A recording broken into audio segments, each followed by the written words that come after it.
con quien vamos a hablar temas que forman parte del debate cotidiano sobre, digamos, el modelo, que es una palabra que se utiliza con más frecuencia que precisión. Nos visita Jorge Rulli, que es un ecologista y fundador del Grupo de Reflexión Rural. Además tiene un pasado de militancia política por demás intenso, y con él vamos a comenzar hablando. Antes que nada, en nombre nuestro y en nombre de Ricardo, le agradecemos mucho que esté acá con nosotros, Rulli. Gracias. Y la primera pregunta sería, bueno, ¿está por Córdoba? ¿Cuáles son las actividades que está haciendo? Mira, yo vine muchas veces a Córdoba cuando coordinábamos una campaña nacional contra las fumigaciones. Eso lo dejamos hace más de un año, por muchas razones, entre otras porque, bueno, la campaña, en la medida en que publicamos un libro, un informe final, se lo hicimos llegar a la Presidenta, le anunciamos que esto iba a ser un tema de derechos humanos y de crímenes de lesa humanidad de aquí a 10 o 20 años, cuando la sociedad tomara conciencia de lo que estaba pasando. Y después como que llegamos a un final, porque la respuesta a esa apelación al más alto nivel de la Argentina fue que una cantidad de diputados nacionales oficialistas y elementos ideológicos se sumaron a la campaña para lograr desviarla hacia objetivos secundarios. Por ejemplo, la lucha contra el glifosato, que en realidad nadie usa glifosato, se usa Roundup. Y sería difícil imaginar una soja transgénica sin glifosato, a menos que Monsanto tenga otra soja, que es la que tiene, con dicamba. Va a ser lo mismo, pero vamos a tener, si hubiera un cambio, tendríamos que empezar a explicar qué es el dicamba, lo cual nos llevaría otros 5 años. ¿Comprendes? Entonces, nos dimos cuenta que ya realmente las campañas para de fumigar estaban siguiendo cada una su rumbo y bueno, y en buena hora, ¿no? En realidad vinimos ahora porque nuestro pensamiento como grupo sigue evolucionando. Vinimos a hacer unos talleres y a explicar cómo vemos nosotros la situación ahora, sobre todo estas tensiones que está creando Moyano en el campo político, con en este año electoral, ¿no? Y que me parece que tiene que ver mucho con ese modelo del que se habla, ¿no? Aprovecho, no quiero desviarlo del tema específico de la discusión sobre los temas ecológicos, pero no puedo dejar de hacerle una pregunta en relación a que usted tuvo en su vida, un periodo de su vida fuertemente ligado a la militancia política en la Juventud Peronista, sí, y en las organizaciones armadas de la Juventud Peronista. Así es. ¿Cómo se produce? Seguramente esta pregunta no es para nada original, se la deben haber hecho 40 veces, pero digo, ¿cómo se produce el paso de alguien que tenía, digamos, la mirada esta que caracterizó a estas organizaciones a un ecologista?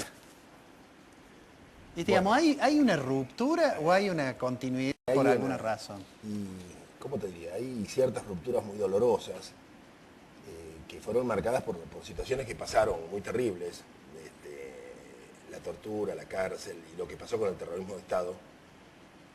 Yo lo viví con muchísimo dolor, lo viví como víctima, pero también lo viví como espectador de situaciones terribles que se vivieron. Y después el exilio, ¿no? Yo me fugué en un momento dado, fíjate lo que es la vida, yo me fugo y me voy a la casa de Horacio González en Sao Paulo, que era mi gran amigo, ¿no? Mirá dónde estamos ahora, en situaciones absolutamente opuestas, ¿no? Pero, y de ahí a España, donde aprendí la horticultura orgánica, a Suecia, donde aprendí de ecología, o sea, me cambió la mirada, ¿no? Pero también me cambió, había una predisposición, un reencuentro con la espiritualidad que yo encontré en las horas terribles del encarcelamiento, ¿no? Yo estuve 5 años preso. En Salta primero estuve desaparecido. Bueno, fue todo muy terrible aquello y me parecía a mí que teníamos que salir de esos escombros con una mirada nueva, que es lo que no encuentro habitualmente. O sea, los pensamientos de los años 70 siguen congelados y empobrecidos en muchísimos altos funcionarios de la Argentina, que siguen cultivando un marxismo economicista, no solamente en Argentina, en Uruguay, ¿viste? Yo estuve también encarcelado en otra oportunidad con Pepe Mujica, estuve un año en Punta Carretas, bueno, por la actividad que teníamos con el peronismo en la otra orilla, y veo que los modelos son muy parecidos, y te podría decir lo mismo en cierta medida de Bolivia o de Ecuador Hay modelos parecidos y me he preocupado por tratar de entender, junto con otros muchos compañeros de la ecología, de la lucha antiglobal, qué está pasando en América Latina, ¿no? Donde imperan modelos extractivistas, agroexportadores con dirigencias de los años 70. Es como que cierto marxismo ha asumido el legado de la vieja burguesía y pretenden llevar adelante el crecimiento, el crecimiento y la modernidad, con un discurso de centro izquierda o de izquierda, y no comprende que el mundo ha cambiado, que el mundo requiere otro tipo de situaciones y que además el mundo se está terminando. O sea que las contradicciones no las producimos nosotros desde nuestra propia dinámica, sino que las produce el planeta, que es lo que pasó con los países árabes. Es el cambio climático en Rusia y que Rusia no tiene trigo para exportar a Egipto, lo que provoca un estallido porque no hay pan. Y cae Mubarak, que era un sueño increíble, unas semanas antes nadie lo habría imaginado, pero sobre eso se extiende la rebelión por todo el norte de África. Y ahora no hay cómo parar a los africanos, porque todas esas dictaduras tenían compromisos para detener a los africanos que no llegaran a Europa. Los tenían en campos de concentración. Ahora los africanos cruzan directamente, por eso es que están llegando en masa, y Europa no sabe qué hacer con esta marejada de África, que también tiene que ver con nosotros. Porque un pollo alimentado con la soja argentina, es decir, llegaba a 4 veces el valor de un pollo producido en África en condiciones naturales. O sea, nosotros tenemos mucho que ver la producción de soja con muchísimos cambios que se han producido en el mundo y no lo asumimos, ¿no? Entonces, este tema del modelo que se habla, ¿no? Yo no sé si tengo un par de minutos. Sí.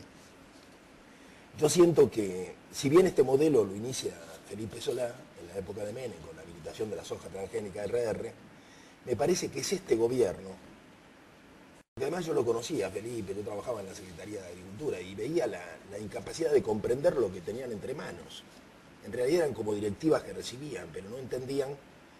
Yo mencionaba aquí, en un momento dado, yo propongo un congreso sobre la hombricultura y se mataban de risa los directores y me explican que lo que pasa es que no sabían el rol de la lombriz. Ellos manejaron la política de suelos de la Argentina, una incompetencia absoluta. ¿Qué pasa? Este gobierno es como que sí entiende, y entonces lo que hace con el modelo es institucionalizarlo de un modo como antes nunca se había dado. Le ponen un ministro de Ciencia y Tecnología, que en realidad es de Biotecnología, le ponen un ministro de Agricultura, que además es hombre de la Iglesia, con lo cual cierran con la Iglesia, el ingeniero Serantes de asesor. El ingeniero Serantes es el jefe de la Pastoral Social. Es decir, van cerrando cosas y además la crisis del campo, que es una reconfiguración que permite que poner a los pequeños y medianos ojeros en el plano del enemigo público, contra el cual van todos los cañones, mientras los grandes ojeros pasan a comprar campos en el sur de Brasil, Uruguay, Paraguay, Santa Cruz de la Sierra, y mientras exportan por Nueva Palmira la soja argentina, haciendo negocios tremendos, siguen siendo amigos del gobierno, ¿comprende? Y entonces tenemos hoy que Los Grobos, por ejemplo, es una transnacional que tiene sede en San Petersburgo, entre otras cosas, y Gustavo dice con toda tranquilidad, cuando abrí las oficinas en San Petersburgo me sentí muy conmovido porque estaba volviendo a Rusia de una manera en que jamás había pensado, ¿entendés? O sea, tenemos una oligarquía que viene del PC, es decir, somos lo más parecido a Rusia porque tenemos una dirigencia que fueron cuadros militantes revolucionarios y ahora son los dueños de las empresas. Es un fenómeno muy raro la Argentina. Ahora, en este momento a mí me parece que se termina la instalación del agronegocio como modelo, con la sojización y la agroexportación galopante, la urbanización galopante también, el despoblamiento del campo, el hacinamiento en las ciudades, planes asistenciales para cubrir todo esto con la soja, entonces hay una situación de equilibrio, se empieza a instalar este modelo, a tomar fuerza y lógicamente las tensiones nacen dentro. Cuando ya no hay ningún candidato que lo impugne, ningún partido que lo cuestione, las tensiones nacen dentro. ¿De quién? Por ejemplo, de Moyano, pero Moyano es el camionero de la soja. Todo se mueve gracias a Moyano. Es el poder real.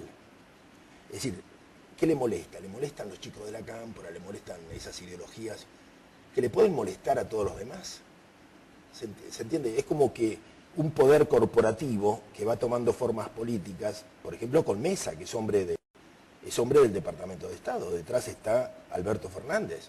Son fuerzas muy serias pero que responden al modelo y que el modelo de alguna manera pretende debatir ¿qué organización política se da? O sea, lo necesita a Feynman este modelo, lo necesita Horacio González, lo necesitó, pero ahora, me pregunto si lo necesitan ahora, ¿se entiende? Es decir, cuando Macri se baja, cuando Pino se baja, cuando no hay quien se anime a tomar esto, entonces en sus manos Duhalde desaparece. Y Cristina no termina de decir que ella, no termina de decidir que ella va a ser. A mí me parece que el mundo real del poder de la Republiqueta Sojera se está preguntando si no es mejor una conformación corporativa donde se sienten los que realmente manejan esto y decidan un nuevo esquema para la Argentina. Es muy peligrosa la situación. Sí, yo le iba a preguntar, porque uno al modelo actual uno le encuentra distintas lecturas que en forma no concurrente, porque hacia distintos lados todos van pronosticando alguna forma de hecatombe, sea hecatombe financiera. Coincidimos en un horizonte de Pero no es concurrente porque son hacia distintos lados. Un poco le iba a preguntar por dónde usted creía, ya en gran medida lo respondió, pero digamos, si uno tuviera que decir en el mediano o corto plazo, ¿cuáles serían los puntos más críticos que se podrían verificar en este modelo? Y los colapsos. Pero O sea, el supongamos país no está preparado para aceptar, para desarrollar tamañas producciones. O sea, yo lo veo un costado en el que yo vivo. O sea, yo soy un neocampesino, digamos. Además de mi tarea intelectual, de escribir, yo tengo mi huerta, tengo una pequeña granja, tengo mi familia allí. Y lo tenía en una ciudad rural, a 50 kilómetros de Buenos Aires. Hoy es el tercer cordón. Es decir, el problema que nosotros tenemos terrible es la inseguridad. Hay marchas constantes reclamándole al intendente mayor seguridad. Ahora, ¿qué pasa? La verdad, que nos ha dicho alguna gente, no puede haber seguridad, porque del crimen organizado y de permitir ciertos delitos, hay una parte que llega a los niveles más altos, donde eso se lava y vuelve como dinero para obra pública. O sea, el intendente no puede detener esto. Entonces lo que hace es tratar de cubrir, porque la gente lo aprieta para que le dé una solución. ¿Y qué pasa? Baja Gendarmería. Entonces Gendarmería impone el orden, claro, porque las bandas de 15 a 20 personas que están asolando, por ejemplo, a los bolivianos y matándolos, pero todos los días, es algo terrible, esas bandas dejan de operar porque las rutas las ocupa Gendarmería. Es impresionante. Ahora, Gendarmería controla en el Gran Buenos Aires, pero desarma la frontera.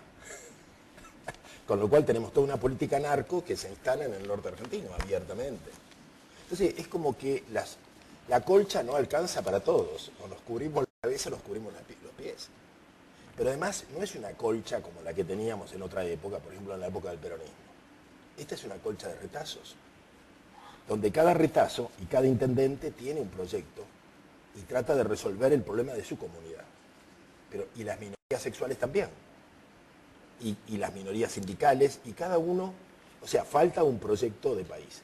Entonces yo veo que a medida que cada minoría o cada sector resuelve su problema, se empeora el problema general. O sea, cuando a cada uno le va bien, a todos nos va mal, tomando algo que dijo Menem, ¿no? No sé si esto se explica. O sea, le hago una última pregunta antes de deprimirme completamente. Me parece que lo de los mayas lo voy a ir tomando como Sí, opción en serio. yo creo que se acaba el mundo. No, la pregunta es esta. ¿Cuál es la salida? sí, la Si se salida... puede decir en 30 segundos, que es lo que me marcan. No, salida no hay. No, yo creo que lo que nosotros, por ahora, lo único que vemos es revertir la conciencia que hay en el plano de lo simbólico, donde nosotros damos la batalla, en el plano de la memoria, que los argentinos recuerden que hubo un país diferente y por lo tanto es posible otro país en el campo de lo simbólico, dándole batalla al crecimiento, desde el decrecimiento, nosotros proponemos decrecimiento, soberanía alimentaria, volver a los procesos a la idea de la liberación nacional, mientras toda la izquierda habla de emancipación, no es lo mismo. O sea, no queremos la modernidad, entonces estamos dando esta batalla en el campo fundamentalmente de la cultura y de los discursos. ¿Con quién? Con la gente de la cámpora, con todos los intelectuales que están casados con este gobierno, que no terminan de entender lo que han puesto en marcha con la sojización transgénica. O sea, esto se los lleva puesto a ellos y más adelante se lo va a llevar puesto a Moyano también, ¿comprende? Porque esto es decir, lo que han desatado es una producción, ellos le llaman la revolución agraria, segunda, pero en realidad es impresionante la capacidad de la Argentina para exportar soja, y esta fuerza, a mí me parece, y sobre todo los conurbanos enormes y 7 millones de personas que dependen de planes asistenciales, aseguran un horizonte de catástrofe. Yo no veo otra cosa, a menos que surja en algún lugar un liderazgo que diga, fijemos una estrategia y vamos a salir de la soja gradualmente. No hay otra manera, gradualmente, en 10 o 15 años. Bueno, Ruli, muchísimas gracias por venir. Le digo además a los televidentes que busquen una nota dirigida a los intelectuales de carta abierta, a los intelectuales del oficialismo, los intelectuales del modelo, que les envió Ruli, que es singularmente dura y que vale la pena leerla. Le agradezco de nuevo mucho la presencia y seguramente cuando vuelva por aquí lo estaremos invitando para seguir conversando. Muy bien. Vamos al corte.